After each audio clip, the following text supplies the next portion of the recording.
6 तरह के फिकरात हैं। ये हम पूरी अंग्रेजी के अंदर जो है वो और उर्दू के अंदर इन 6 तरह के फिकरात को तरतीब दे देंगे तो हमें ग्रामर ज़्यादा तंग नहीं करेगी। अब ये छोटी सी तरतीब है, अगर हम इनको अच्छी तरह कर लेंगे तो कोई मसला नहीं होगा। सबसे पहले हम उर्दू की तरफ आ जाते हैं। 6 तरह के फिकरात, सबसे पहले मुस्बत तरह फिकरात होगा, वो खाना खाता है, वो सोता है, वो नहाता है। ये हमारे पास मुस्बत तर्ज की फिक्रे हैं। उसने खाना खाया, वो सोया, वो नहाया, जिनके अंदर नहीं आएगा। ये फिक्रा नंबर 1 होगा। मैंने आपको 6 तरह के फिकरात करवाने और 6 तरह के फिकरात उर्दू में और उनकी इंग्लिश करके आपको इंग्लिश की तरतीब दिखानी है। इसके बाद आप पूरे 12 test active wise passive wise कर लेंगे तो आप फिक्रा बनाने में मुश्किल आपको पेश नहीं आएगी। तो सबसे पहले देखते हैं फिकरात, वो खाना खाता है। ये हमारे पास उर्दू तरह के फिकरा नंबर 1 है। इसको हम मुस्बत तरह का देखते हैं। पहले उर्दू को देखते हैं, फिर इंग्लिश की तरफ आता हूँ मैं। तो इसके बाद आते हैं मनफी, ऐसे फिकरात जिनके अंदर नहीं पाई जाए, काम का मुकम्मल ना होना पाया जाए या काम में नहीं आ जाए। जिस तरह वो अपना काम मुकम्मल नहीं करता, वो खाना नहीं खाता, वो सोता नहीं, वो नहाता नहीं। तो यहाँ पे मैंने एक मिसाल लिखी है, वो खाना नहीं खाता। अभी मैं इंग्लिश की तरफ आता हूँ। ये हमारे पास 2 तरह के फिकरात आ गए। अब हमारे पास मैंने आपको कहा है कि टोटल हम 6 तरह के फिकरात करेंगे। तो इसके बाद जो बाकी 4 हैं उनको मैंने 2 हिस्सों में डिवाइड किया हुआ है। सबसे पहले सवालिया नंबर 1 और सवालिया नंबर 2। तो सबसे पहले सवालिया नंबर 1 को डिस्कस करते हैं। वो क्या चीज़ है? सवालिया नंबर 1 है ऐसे फिकरात जिनके शुरू में क्या आ जाएगा। अब यहाँ पे मैंने मिसाल लिखी है, क्या वो खाना खाता है।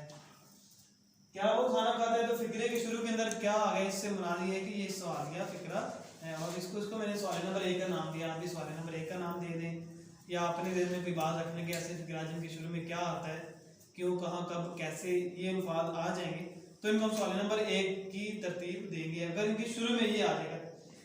अब इसका मुस्बत जो है वो उसमें नहीं आएगा और सवाल नंबर 1 के मुस्बत में जो है वो नहीं आएगा। और दूसरा, क्या वो खाना नहीं खाता। अब शुरू में क्या ही है, सवाल नंबर 1 ही है, लेकिन इसके अंदर मनफी तर्ज आ गई, अंदर नहीं आ गई। क्या वो खाना नहीं खाता, ये सवाल नंबर 1 है हमारे पास। यहाँ तक मेरे 4 फिकरात मुकम्मल हो जाते हैं। मैंने आपको 6 तरह के फिकरात कहे हैं, याद रखिएगा। अब मैं फिक्रा नंबर 5 की तरफ बढ़ा, जिसे मैंने सवाल नंबर 2 का हिस्सा दिया या 2 का नाम दिया है। सबसे पहले आ गया कि वो खाना क्यों नहीं खाता। अब इसके शुरू में क्या नहीं आया, बल्कि इसके अंदर आ गया क्वेश्चन मार्क, क्यों, कहाँ, कब, कैसे, कौन। अगर ये सारी चीजें फिक्रे के अंदर आ जाएंगी तो इसको मैं सवालिया नंबर 2 का नाम दूंगा। सवालिया नंबर 2 की जो पहली मिसाल है वो मुस्बत तर्ज है और जो दूसरी है वो मनफी तर्ज है। क्या वो खाना क्यों नहीं खाता। सिंपली इसके अंदर भी क्यों आ गया। ऐसे फिकरात जिनके अंदर क्यों, कहाँ, कब, कैसे और कौन फिक्रे के अंदर आ जाए, इसको सवाल नंबर 2 का नाम दूंगा। और जिन ये सारी चीजें जिन फिकरात के शुरू में आ जाए उनको मैं सवाल नंबर 1 का नाम दूंगा। अब अगर आप जहन में अपने बात को लगाएं कि इन 6 तरह के फिकरात से बाहर अगर आप कोई उर्दू फिकरा बनाना चाहें तो आप नहीं बना सकते, या कोई शाज़ व नाज़र ही आता है। ठीक है। अब मैं जरा आपको एक और छोटी सी बात है मैंने लिखी हुई है, सब्जेक्ट क्या होता है, वर्ब क्या होता है, ऑब्जेक्ट क्या होता है। ये आपको ऐसे तो पता ही, हम 5वीं और 6ठी क्लास में पढ़ते हैं। सब्जेक्ट होता है काम करने वाला, वर्ब होता है काम, और ऑब्जेक्ट होता है हमारा जिसके ऊपर हम काम कर रहे होते हैं। इनकी निशानियां ये होती है कि सब्जेक्ट काम करने वाला होता है और वर्ब के आखिर में नून अलिफ ना आ जाता है। जिस तरह खाना, सोना, पीना, उठना, बैठना, ये काम होता है, इसको हम वर्ब भी बोलते हैं। ऑब्जेक्ट है तो ऑब्जेक्ट सिंपली वो जिसके ऊपर काम वाज़ेह हो रहा है। ठीक है। जिस तरह अली लाहौर गया तो लाहौर के ऊपर काम वाज़ेह हो रहा है। ठीक है। अली ने खाना खाया तो खाने के ऊपर काम वाज़ेह हो रहा है, यहाँ पे हमारा खाना ऑब्जेक्ट है। अब सिंपल मैं इनको जरा अंग्रेजी की तरफ लेके चलता हूँ। ये 3 चीजें सब्जेक्ट, वर्ब और ऑब्जेक्ट जो कि इन सारे फिकरात में आएंगी और पूरी की पूरी अंग्रेजी में आएंगी। और उर्दू से अगर हम जो है वो अंग्रेजी की तरफ जाएंगे तो ये 3 तरह की फिकरात फिक्रे के अंदर मौजूद होगी। बस इनको आपने तरतीब देनी है। तो सबसे पहले मैंने लिखा है मुस्बत फिकरा, फिकरा नंबर 1, वो खाना खाता है। इसमें सबसे पहले सब्जेक्ट आ जाएगा और इसके बाद हेल्पिंग वर्ब आएगा, फिर वर्ब और फिर ऑब्जेक्ट आ जाएगा। सिंपल। वो फिर जिस टेंस का फिक्रा होगा, हेल्पिंग वर्ब कौन सा आएगा और वर्ब की फॉर्म कौन सी आएगी, जब आप आगे जाके टेंस करेंगे, मेरे बाकी के लेक्चर सुनेंगे तो इंशाल्लाह उम्मीद है कि आपको वो बाकी का हिस्सा समझ आ जाएगा कि हेल्पिंग वर्ब कौन सा आना है, वर्ब की कौन सी फॉर्म आनी है। अब हेल्पिंग वर्ब क्या चीज होती है स्टूडेंट, सुन ले जरा। इज होता है हेल्पिंग वर्ब, एम होता है हेल्पिंग वर्ब, आर होता है helping verb, will shell helping verb होते हैं हमारे पास, हैड हेल्पिंग वर्ब है, और वाज और वर हमारे पास हेल्पिंग वर्ब है। ये सिंपली हमारे पास सिर्फ चंद एक हेल्पिंग वर्ब है जो जब हम टेंस करेंगे तब आपको बता दूंगा कि कौन से हेल्पिंग वर्ब किस टेंस में आएगा, उसको आपने सिंपली रट्टा लगा लेना है। ये ज्यादा कोई मुश्किल काम नहीं होता, बस थोड़ी सी प्रैक्टिस चाहिए होती है। फिक्रा नंबर 1 मुस्बत दर्ज का होगा, इसमें इसकी तरतीब है सबसे पहले सब्जेक्ट काम करने वाला, फिर हेल्पिंग वाला, फिर वर्ब और फिर ऑब्जेक्ट आ जाएगा। इसके बाद नंबर 2 पे मनफी फिक्रात है, वो खाना नहीं खाता। अब इसकी तरतीब जरा गौर से सुनिएगा, सब्जेक्ट हेल्पिंग वर्ब फिर नॉट आ जाएगा, बस ये थोड़ी सी तब्दीली की है मैंने, बाकी सब कुछ वही है। और मैंने आपको बता दें कि वर्ब की फॉर्म जो है वो जो टेंस आप करेंगे उस लिहाज से हम लगाएंगे। ये तो हमारा आसान सा काम है, लेकिन बात यहाँ से स्टार्ट होती है सवाल नंबर 1 और सवालिया नंबर 2 से। सवाल नंबर 1 मैंने आपको अभी बता दिया कि वो फिक्रा जिनके शुरू में क्या आ जाता है, क्या, क्यों, कहाँ, कब, कैसे, कौन। ये जो होता है ना क्या, क्यों, कब, कहाँ, कैसे, ये डब्ल्यू फैमिली में फिक्रात होते हैं, इनकी तादाद तकरीबन 7 होती है। क्या वो खाना खाता है।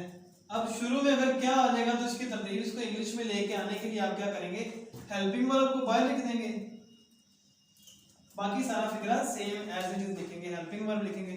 जिस तरह क्या वो खाना खाता है तो वो सिंगल है, इज आ जाएगा, इज एम आर इसके हेल्पिंग वर्ब होते हैं इंडेफिनिट के, क्योंकि यहाँ पे ता आ गया तो इज ही ईट फूड है। अब इंडेफिनिट का तो ईट्स आ जाएगा, इज ही ईट्स फूड। तो मैंने आपको क्या कहा कि इज जो है वो इसका हेल्पिंग वर्ब है, ही आ गया, ईट्स फूड। ये हमारे पास सवाल नंबर 1 का मुस्बत दर्ज का बन गया। अब अगर हम इसमें मनफी वाले दर्ज देख लेंगे, क्या वो खाना नहीं खाता, तो एक बात याद रखिएगा, जो नहीं है ना नॉट, ये हमेशा सब्जेक्ट के फौरी बाद आएगा, सवाल नंबर 1 और सवाल नंबर 2 में। सब्जेक्ट के बाद भी नहीं, फौरी बाद आ जाएगा। ये देख लें जरा इस तरफ, क्या वो खाना नहीं खाता, तो इज सबसे पहले हेल्पिंग वर्ब है हमारे पास, इज ही सब्जेक्ट मैंने आपको बताया कि फौरी बाद नॉट लगाना है अपने सवाल नंबर 1 और 2 में, is he not eats food आ गया। ठीक है, अब जितने भी फिक्रे आ जाए क्या नहीं वाले तो उनकी तरतीब आपने यही रखनी है, हेल्पिंग वर्ब सब्जेक्ट फिर नॉट आ गया, फिर वर्ब और फिर ऑब्जेक्ट आ जाएगा, सिंपल। उम्मीद करता हूं आपको क्लियर होगा, अगर नहीं क्लियर तो आप लोग कमेंट्स में मुझसे पूछ सकते हैं। सवाल नंबर 2 में क्या आएगा, वो खाना क्यों खाता है। अब इसके अंदर क्यों आ गया, तो मैंने आपको अभी बताया कि ये जो क्यों होते हैं ना, क्यों, कहाँ, कब, कैसे, कौन, इनकी इंग्लिश जो है वो डब्ल्यू फैमिली से शुरू होती है, वो, व्हेन, व्हाई, वेयर, हो। ठीक है, हो। अब सबसे पहले इसका देखें इंग्लिश, जब हम इसको इंग्लिश में लेके जाएंगे तो सब्जेक्ट आ जाएगा सबसे पहले, सॉरी डब्ल्यू फैमिली वाले फिक्रात आ जाएंगे, क्योंकि इंग्लिश वाई होती है तो वाई आ जाएगा। इसके बाद डब्ल्यू फैमिली के बाद फौरी बाद हेल्पिंग वर्ब, फिर सब्जेक्ट, फिर वर्ब और फिर ऑब्जेक्ट, सिंपली ये तरतीब है इसकी। और एंड पे सवाल नंबर 1 और 2 के एंड पे क्वेश्चन मार्क जरूर लगाना है आप लोगों ने। वो खाना क्यों नहीं, वो खाना क्यों खाता है, तो सबसे पहले डब्ल्यू फैमिली वाई आ गया, फिर हेल्पिंग वर्ब इंडेफिनिट है जिसमें हेल्पिंग वर्ब नहीं होता, अगर आप लगाना चाह रहे हैं एक्शन फिक्रा है जिसमें हम किसी को हुक्म दे रहे हैं तो इसमें आएगा इज एम आर, इंडेफिनिट के अंदर हमारे हेल्पिंग वर्ब होते हैं, तो is why is he eat food आ गए। ठीक है, यहाँ तक मेरे 5 फिक्रे क्लियर हैं और उम्मीद करता हूँ कि आप लोग इस पर प्रैक्टिस करेंगे, आपको भी आ जाएंगे। अब मैंने आपको कहा कि मैं 6 तरह के फिक्रा आपको करवाऊंगा, तो छठा फिक्रा देख लें जरा। सबसे पहले डब्ल्यू फैमिली, क्योंकि इनके अंदर क्यों आ गया, क्यों, कहाँ, कब, कैसे, कौन। डब्ल्यू फैमिली के फौरी बाद आता है हेल्पिंग वर्ब। जितने फिक्रा भी क्यों, कहाँ, कब, कैसे, क्या अगर इनके अंदर आ जाए तो उसको हम जो है वो डब्ल्यू फैमिली वाले बोलते हैं, डब्ल्यू फैमिली पहले, उसके बाद हेल्पिंग वर्ब, फिर सब्जेक्ट, फिर वर्ब, फिर ऑब्जेक्ट। लेकिन इसमें नहीं आ गए तो हम लोग नॉट यहाँ पे लगा देंगे। ठीक है, जिस तरह एक मिसाल बनी हुई है कि आपका नाम क्या है। अब आप लोग मुझे ये बताएंगे कि ये सवाल नंबर 1 है या 2 है।